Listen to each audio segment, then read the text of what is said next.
পরমেশ্বর ভগবান কৃষ্ণ ভজনের জন্য আমাদের মধ্যে কি কি থাকা দরকার। ভগবান শ্রীকৃষ্ণ ও তার গীতার বাণী আমাদের জীবনের সার। তাই পরমেশ্বর ভগবান শ্রীকৃষ্ণ ভজনের জন্য আমাদের মধ্যে কি কি থাকা দরকার, তাই নিয়েই শ্রীকৃষ্ণ ও নারদ মুনির ছোট্ট একটি গল্প বলবো। তার আগে প্রিয় দর্শক, আপনারা যারা এই চ্যানেলে নতুন তারা অবশ্যই চ্যানেলটি সাবস্ক্রাইব করবেন এবং ভিডিও ভালো লাগলে লাইক করবেন। নারদ মুনি যখন ভগবান শ্রীকৃষ্ণকে জিজ্ঞাসা করেছিলেন, হে প্রভু, আপনি কৌরব পক্ষে না গিয়ে পাণ্ডব পক্ষে গেলেন কেন? এই প্রশ্নের উত্তরে শ্রীকৃষ্ণ বলেছিলেন, এর মূলে রয়েছে বিশ্বাস। নারদ মুনি পুনরায় জিজ্ঞাসা করিলেন, কৌরবদের কি বিশ্বাস ছিল না আপনার উপর? উত্তরে পরমেশ্বর ভগবান শ্রীকৃষ্ণ বলেন, কৌরবদের আমার উপর বিশ্বাস ছিল না।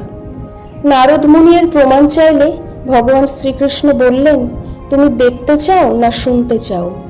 নারদ বিনীত সুরে বললেন, দেখতে পেলে তো ভালোই হতো। তখন নারদ মুনিকে একটি সূচ দিয়ে ভগবান শ্রীকৃষ্ণ বললেন, এটা নিয়ে দুর্যোধনের কাছে গিয়ে বলো যে ভগবানের ইচ্ছায় এই সূচের মধ্যে দিয়ে একটা প্রকাণ্ড হাতি পারাপার হয়ে যায়।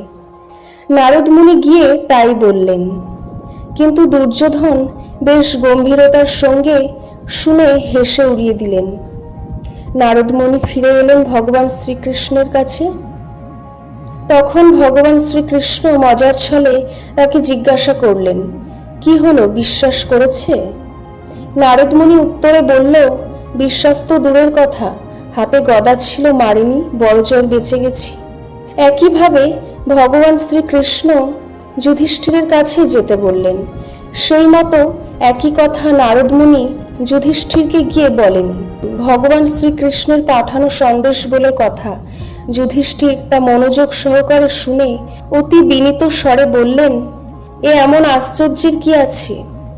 আমার প্রভু স্বয়ং ভগবান শ্রীকৃষ্ণ যদি ইচ্ছা করেন, সামান্য হাতি কেন এই সূচের মধ্যে দিয়ে বিশ্ব ব্রহ্মাণ্ডকে কয়েক শতবার অনায়াসে পারাপার করাতে পারেন।